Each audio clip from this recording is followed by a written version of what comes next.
ஸ்ரீராமச்சந்திர பரபிரம்மணே நமஹ.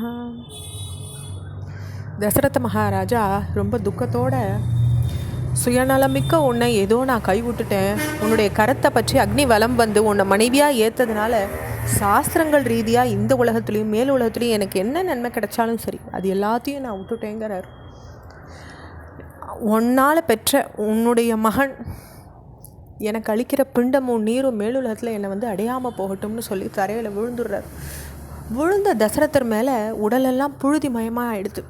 அப்படி வேதனையோடு பேசின போது கௌசல்யா அவரை கை கொடுத்து தூக்கி அரண்மனைக்கு அழிச்சுன்னு போகிறாங்க. தசரத மன்னரோ மனம் துக்கிச்ச வண்ணமே இருந்தார். ஒரு அந்தணனை வேணும்னே கொன்னுட்டவன் போலவும் தெரிஞ்சே தீயில கைவிட்டவன் போலவும் பதர்னார். ராமனுடைய தேர் அயோத்தி நகரின் எல்லையை கடந்துட்டதுன்ற செய்தி தெரிவிக்கப்பட்டது தசரத மகாராஜா கிட்ட. தசரதர் ராமனை இழுத்துன்னு போன குதிரைகளுடைய குழம்புகளுடைய காலடிகளை இப்போ சாலைகளை பார்க்கலாம். ஆனால் ராமனை இனி பார்க்க முடியாது. உடலெல்லாம் சந்தனம் பூசப்பட்டு அழகான மெத்தைகளை படுத்து உறங்கினவன் இனி ஒரு கல்லின் மேலே தலை வச்சுட்டு ஏதோ ஒரு மரத்தடியில் உறங்க போகிறான். எல்லா வசதிகளையும் பெற்று சீரும் சிறப்புடன் வாழ வேண்டிய சீதை காட்டுப்பாதையில் வெறுங்காலோடு நடந்து போகிறான். மனுஷ புலியான ராமனை பார்க்க முடியாதனால என் உயிரும் பிரிய போகிறது. கைகேயி விருப்பம் நிறைவின விதவியாக இந்த நாட்டையும் அவன் செல்வத்தையும் நீயே அனுபவிச்சுக்கோன்னு கதர்றார் தசரத மன்னர். இதற்கு பின்னர் தசரத மன்னர் கேட்டுக்கொண்டதன் பேரில் பணியாட்கள் அவரை கௌசல்யினுடைய மாளிகைக்கு அழிச்சின்னு போகிறாங்க. அவரை கைத்தாங்களாக அழிச்சின்னு வந்த அங்கே ஒரு இருக்கையில் அவரை அமர்த்துறாங்க. இரவு நேரம் வர்றது, உலகத்துக்கே அழிவு காலம் வந்துட்டது போல் தசரதர் மனம் நினச்சிது. கௌசல்யா என்னை பார்க்க இப்போது என்னோட கண்ணு உன்னை என்னால் பார்க்க முடியல, நீ எங்கே இருக்க, என்னை தொடு, அப்போ தான் நீ இருக்கிறத என்னால் உணர முடியும். ராமன் போன திசையை பார்த்துட்டு இருந்தேன், என்னுடைய பார்வை அவன் மறைஞ்ச பிறகு என்கிட்ட திரும்பவே இல்லைங்கிறார். அப்போ மன்னர்கிட்ட அருகில் அமர்றாங்க கௌசல்யா. பலவாராக புலம்புறாங்க. கெட்ட வழியிலேயே போகிற கைகேயி ராமன் மேலே விஷத்தை கக்கிட்டா தோலை உரிச்சுட்ட பாம்பு போல் இனி இங்கே அவன் சுதந்திரமாக இப்போ இனிமேல் அவள் தான் தெரிய போகிறா. வீட்டிலையே சுற்றின்னு இருக்க பாம்பு போல் இனி எனக்கு அவள் பெரும் அச்சத்தை விளைவிக்க போகிறாள்.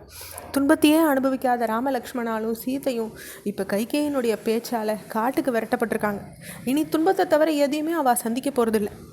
இனி அவள் 3 பேரும் அயோத்தியில் எப்போ தான் அவள் வருவாள் நான் பார்ப்பேன்.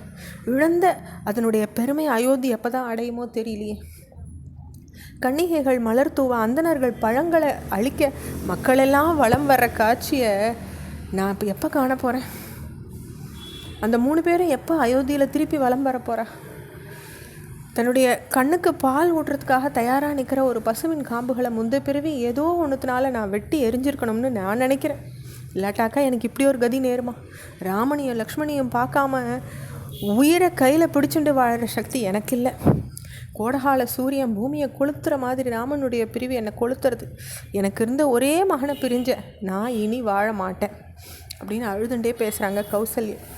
அப்போ விவேகமுடைய சுமித்ர தர்மத்துக்கு உகந்த வகையில் பேச ஆரம்பிக்கிறாங்க.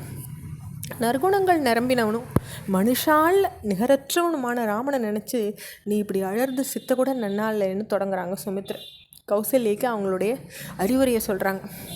தந்தையின் வாக்கை காப்பாற்றணுன்ற சிறப்போடு நோக்கத்தோடு தான் ராமன் சிம்மாசனத்தை திறந்து காட்டுக்கு போயிருக்கான். கற்றறிஞ்ச பாராட்டுற தர்ம வழியை கடைப்பிடிச்சு ராம மேற்கொண்டுள்ள இந்த நடவடிக்கை சிறப்பான உலகங்களை தரக்கூடியது. எல்லா உயிர்களுக்கும் நண்பனும் பாவம்ன்ற அறியாதவனுமான லக்ஷ்மண ராமனுக்கு பணி செய்யறதுக்காகவே அவன் கூட போயிருக்கான். விதேக மன்னனின் மகளான சீத்தையும் போயிருக்கான். உண்மையே பெருசுன்னு நினச்சி செயல்பட்டுருக்கிற ராமனுடைய புகழ் உலகம் பூரா பரவ போடுது. ராமனுடைய மேன்மையை உணர்ந்த சூரியன் அவனை தகிக்கவே மாட்டான். காற்று என்ன நேரத்துலையும் அவனுக்கு தென்றலாக தான் வீசும். எல்லா இரவுகளும் ராமனை மகிழ்விக்கிற வகையில் தான் இருக்கும். சந்திரன் குளுமையத்தான் தருவான். விஸ்வாமித்திரரால் அளிக்கப்பட்ட ஆயுதங்களை உடைய ராம அரண்மனையில் வாழறது மாதிரியே கவலை இல்லாமல் காட்டில் வாழ்வான்னு சொல்கிறாங்க. இப்போ சுமித்ரையுடைய வார்த்தைகள் மேலும் தொடர்றது அதை நம்ம அடுத்த பகுதியில் பார்க்கலாம். ஸ்ரீராமச்சந்திர பரபிரம்மணே நமஹ.